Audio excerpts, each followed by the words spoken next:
नमस्कार दोस्तों, स्वागत करते हैं आप सभी कैवस्त जी को इसमें। तो दोस्तों आज जो है कि बिहार स्टेट एग्जाम्स के लिए एक प्रीवियस ईयर का क्वेश्चन पेपर लेके आए हुए हैं। तो जो भी 2025 में स्टेट का एग्जाम देने वाले हैं, जो 50 क्वेश्चन आपसे इसे पूछा जाएगा शिक्षण कला और अन्य दक्षता से, उसी का ये पूरा ओरिजिनल क्वेश्चन पेपर है।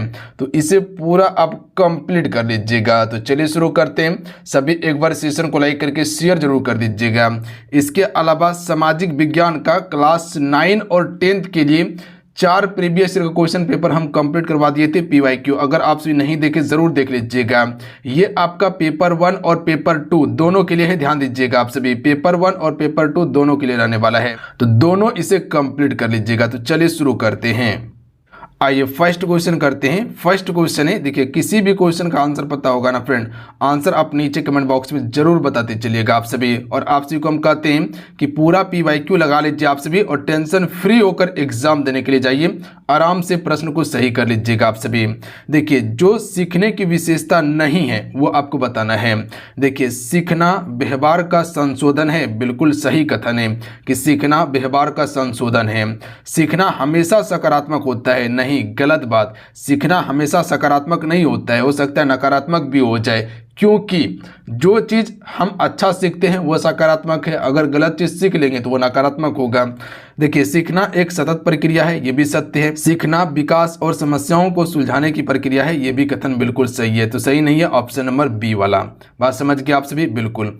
अगला क्वेश्चन देखिए 2 नंबर है कि शिक्षण में अनुभवी सदस्य अपरिपक्व व्यक्ति का मार्गदर्शन डैश के लिए करते हैं। तो ये किसके लिए करते हैं? जीवन के समायोजन हेतु करते हैं। तो ऑप्शन नंबर डी इसका करेक्ट आंसर होगा।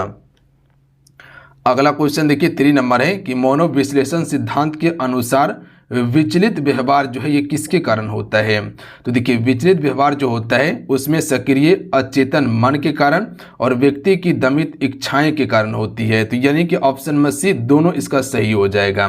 बात समझे आप सभी। चलिए अगला क्वेश्चन है कि भावात्मक क्षेत्र जिसे डोमेन कहा जाता है किसके द्वारा वर्गीकृत किया गया था? यानी कि जो भावात्मक क्षेत्र है ये किसके द्वारा वर्गीकृत किया गया था? तो राइट आंसर ऑप्शन में डी हो जाएगा, बेंजामिन एस ब्लूम और करथ हॉल दोनों के द्वारा किया गया था। तो ऑप्शन में डी वाला करेक्ट आंसर होगा।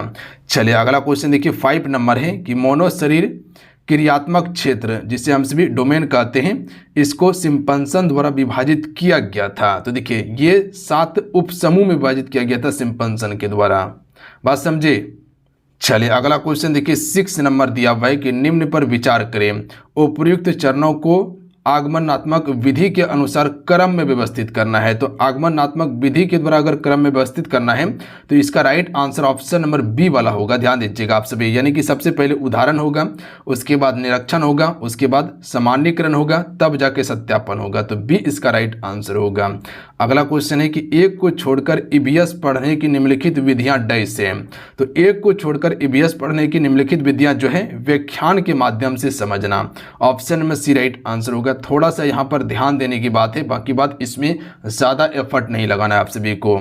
अगला क्वेश्चन है कि परिसंवाद एक प्रकार का है। देखिए परिसंवाद एक प्रकार का चर्चा विधि है, याद रखिएगा आप सभी। बी राइट आंसर होगा। चलिए अगला क्वेश्चन देख लीजिएगा। अगला क्वेश्चन है कि किस प्रकार की पाठ योजना गहन अन्वेषण के साथ मध्य जटिलता वाली है? तो यहाँ पर अन्वेषण के साथ मध्य जटिलता वाली पूछा गया है। तो इसका राइट आंसर ऑप्शन में भी हो जाएगा। साप्ताहिक पाठ योजना जो है ये आपका क्या है? गहन अन्वेषण के साथ मध्य जटिलता वाली होती है। तो ऑप्शन में बी राइट आंसर होगा। अगला क्वेश्चन है कि ब्लूम के वर्गीकरण के अनुसार पाठ योजना का गतिविधि भाग डैश है। तो ये आपका अनुप्रयोग करना। समझिएगा क्वेश्चन को। क्वेश्चन क्या कहना चाह रहे हैं कि ब्लूम के वर्गीकरण के अनुसार पाठ योजना का गतिविधि भाग अनुप्रयोग करना है। याद रखिएगा आप सभी, क्या करना? अनुप्रयोग करना। बात समझ रहे आप सभी। चलिए अगला क्वेश्चन है कि शिक्षण कौशल प्राप्त करने की विधि है। तो देखिए शिक्षण कौशल प्राप्त करने की विधि क्या है? तो याद रखिएगा सूक्ष्म शिक्षण इसका राइट आंसर होगा। आयोग के द्वारा ऑप्शन में डी ही आंसर लिया गया है, तो याद रखिएगा सूक्ष्म शिक्षण हो जाएगा। बात समझे। चलिए अगला क्वेश्चन देखिए टीम शिक्षण का कौन सा लाभ नहीं है? देखिए टीम शिक्षण का लाभ नहीं है। सबसे पहले ये समझिए कि इसका लाभ कौन कौन सा है। संसाधन का बेहतर उपयोग बिल्कुल है, बेहतर योजना ये भी है, शिक्षण तकनीकी का बेहतर उपयोग ये भी टीम शिक्षण का लाभ है। जबकि शिक्षक के बेहतर वित्तीय लाभ, ये आपका टीम शिक्षण का लाभ नहीं होगा। बात समझे, वित्तीय लाभ भी मतलब क्या हो सकता है, पैसा तैसा के लिए लाभ जो कर रहा है, ये आपका नहीं होगा। बात समझे, तो option number D correct answer होगा। अगला है शिक्षण की योजना बनाते समय शिक्षक अपना सत्र तैयार करते हैं। तो देखिए शिक्षक अपना सत्र जो तैयार करते हैं 1 by 1 करते हैं, तो ऑप्शन में ए राइट आंसर होगा 1 by 1। अगला क्वेश्चन है कि शिक्षण को प्रभावित करने वाले निम्नलिखित में से कौन से संभावित कारक शिक्षण सुविधाओं और सीखने के माहौल से संबंधित नहीं है। ध्यान दीजिएगा, नहीं पूछा गया है, तो इनमें से कौन सा नहीं होगा। तो सबसे पहला ऑप्शन देखिए, उपयोग के लिए पाठ्यपुस्तकों पर पठन सामग्री की अनुपलब्धता, ये बिल्कुल आपका शिक्षण को प्रभावित करने के लिए है। याद रखिएगा, शिक्षण सुविधा और सीखने में देखिए उच्च योग शिक्षकों की कमी, ये जो है आपका शिक्षण को प्रभावित करने वाला आपका सुविधा और सीखने के माहौल से संबंधित नहीं है, यानी कि ये प्रभावित नहीं कर सकता है उच्च योग शिक्षकों की कमी। ऑप्शन में बी वाला इसका करेक्ट आंसर होगा। इसके अलावा है इंटरैक्टिव प्रक्रियाओं में सक्रिय कदम, ये भी प्रभावित करने वाला है। उसके बाद है स्मार्ट क्लास की उपलब्धता, ये भी आपका प्रभावित करने वाला कारक है, जबकि नहीं है ऑप्शन में बी वाला। अगला है शिक्षक प्रशासन एवं प्रबंधक का कार्य है। तो देखिए इसका कार्य कोई भी अनुदेशनात्मक कार्य नहीं होता है, तो बी राइट आंसर होगा।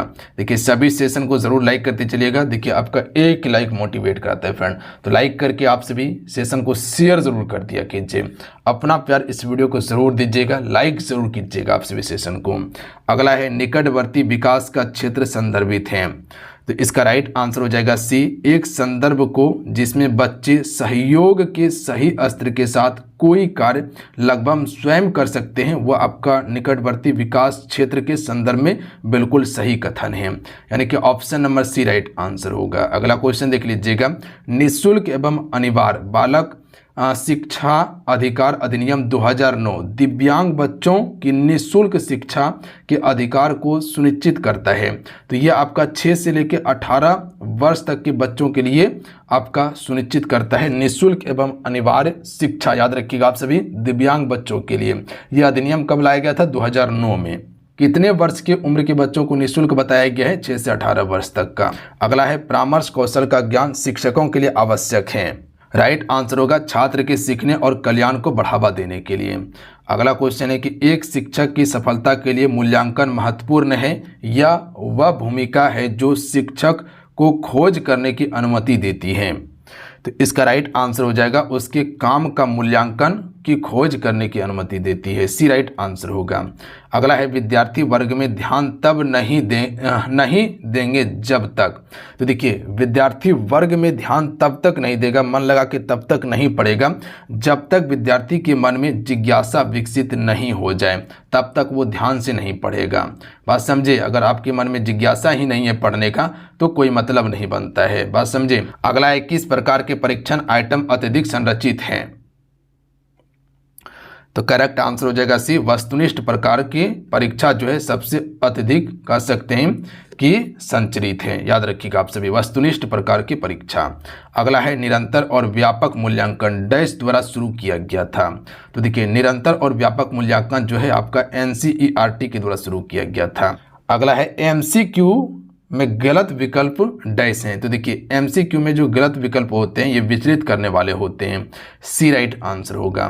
पाठ्यचर्या के कितने मूल्य घटक या मूलभूत घटक हैं। तो पाठ्यचर्या के मूलभूत घटक जो हैं ये आपका 4 है। कौन कौन सा है, तो पहला उद्देश्य, उसके बाद सामग्री है, उसके बाद शिक्षण विधियां हैं, उसके बाद मूल्यांकन करना है।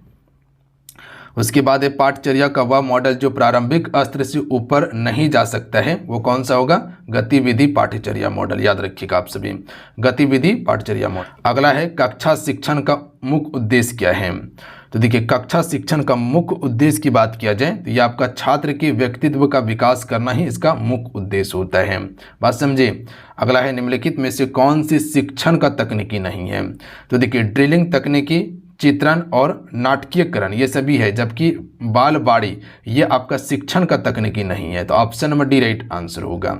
अगला है शिक्षा के सभी चरणों में पर्यावरण जागरूकता क्यों आवश्यक है। पता है पर्यावरण जागरूकता फैलाते हैं, क्यों फैला रहे हैं? क्योंकि मानव अस्तित्व के लिए पर्यावरण अति महत्वपूर्ण है, इसी कारण से। बात समझे, ऑप्शन में ए राइट आंसर होगा। अगला है कि दृश्य श्रव्य सामग्री का उपयोग ईवीएस में वांछित सीखने के अनुभवों को प्राप्त करने में मदद करता है। ईवीएस सिखाने के लिए उनका उपयोग करने में मुख्य बाधा जो है वो कौन सा है? तो इसमें मुख्य बाधा है, याद रखिएगा आप सभी, शिक्षकों के लिए प्रशिक्षण सुविधा की कमी, उसके बाद है दृश्य श्रव्य सामग्री की लागत, बिजली की विफलता, ये सभी हो जाएगा इसकी मुख्य बाधा है। चलिए अगला है कि श्रव्य दृश्य सामग्री डैश प्राप्त करने में सहायता करता है। तो यह आपका शिक्षण का उद्देश्य प्राप्त करने में सहायता करता है श्रव्य दृश्य सामग्री। तो ऑप्शन में सी राइट आंसर होगा। उसके बाद देखिएगा जलियांवाला बाग हत्याकांड से पूर्व कांग्रेस के किस नेता को गिरफ्तारी किया गया था? तो सैफुद्दीन किचलू को किया गया था। जलियांवाला बाग हत्याकांड कब हुआ था? 1919 में हुआ था, 13 अप्रैल को, याद रखिएगा आप सभी। कहाँ पे हुआ था? अमृतसर में हुआ था। सैफुद्दीन किचलू और सत्यपाल मलिक को गिरफ्तार किया गया था, इसी के लिए जनसभा आयोजित किया गया था और वहीं पर जनरल ओडायर ने अन्नाधुनी गोली चलवाया था। अगला है नागा अर्जुन सागर बांध किस नदी पर है? कृष्णा नदी पर है। अगला है कि व्लादिमीर लेनिन की मृत्यु के बाद उनके उत्तराधिकारी के रूप में सोवियत संघ का नेता कौन बना था? तो जोसेफ स्टालिन बना था, याद रखिएगा। Option number A right answer होगा। चलिए अगला क्वेश्चन देख लीजिएगा आप सभी कि 1937 में बिहार के पहले मुख्यमंत्री कौन बने थे? श्री कृष्ण सिंह थे। निम्नलिखित में से कौन रविन्द्रनाथ टैगोर का उपन्यास है? तो गोरा रविन्द्रनाथ टैगोर का उपन्यास है। गीतांजलि भी इसी का है। बीमेल चुनना है। देखिए फिल्म देखना, सर्कस और पिकनिक ये सभी मनोरंजन का साधन है, जबकि ऑफिस में काम करना ये काम करने का साधन है। तो ऑप्शन नंबर डी ही बीमेल है। एक बास्केटबॉल टीम में एक समय में कितने खिलाड़ी होते हैं? तो बास्केटबॉल में 5 खिलाड़ी होते हैं, पता है आप सभी को, बिल्कुल। तो ऑप्शन में बी राइट आंसर हो जाएगा। अगला क्वेश्चन 38 नंबर है कि यह देखा गया है कि पाचन की प्रक्रिया बाहर की तुलना में पेट के अंदर तेजी से होती है, क्यों? जो पाचन की प्रक्रिया है बाहर की तुलना में पेट में जल्दी होती है, कारण क्या है? तो याद रखिएगा बी राइट आंसर होगा। पेट में भोजन का मंथन होता है जिससे त्वरित एंजाइम क्रिया के लिए सतह क्षेत्र बढ़ जाता है, इसी कारण से बाहर की तुलना में पेट में जल्दी भोजन का पाचन हो जाता है। अगला क्वेश्चन है कि निम्नलिखित में से कौन मच्छरों द्वारा फैलने वाली बीमारियों का एक समूह है? तो मच्छर द्वारा फैलने वाली बीमारी हो जाएगा डेंगू, मलेरिया और चिकनगुनिया। तो option number D right answer होगा। अगला है जल वाष्पन में परिवर्तन डैश कहा जाता है? तो देखिए जल का वाष्पन में जो परिवर्तन होता है उसे वाष्पीकरण कहा जाता है, बी राइट आंसर होगा। आयतन की माप की इकाई क्या है? तो घन सेमी होता है, सी राइट आंसर होगा। देखिए मैथमेटिक्स और रीजनिंग हम नहीं कंप्लीट करवा रहे, बात समझे आप सभी। उसका पीडीएफ हम टेलीग्राम पे दे देंगे, अगर अवेलेबल नहीं है तो वहां से जाकर डाउनलोड कर लीजिएगा आंसर के साथ में। और जो आपका 5 क्वेश्चन मैथ और 5 क्वेश्चन रीजनिंग का बच गया इसको आप देख लीजिएगा। 40 प्रश्न हम कंप्लीट करवा दिए, 10 क्वेश्चन आपका बच गया, उसका पीडीएफ वहां दे देंगे, तो आपसे देख लीजिएगा। बाकी बात जो मेरा सब्जेक्ट था कंप्लीट करवा दिया आप सभी को। तो मिलते हैं। जय हिंद, वंदे मातरम। ध्यान रखिएगा, पढ़ाई करते रहिएगा। आपसे कितने स्कोर किए नीचे कमेंट करके जरूर बताइएगा। जय हिंद।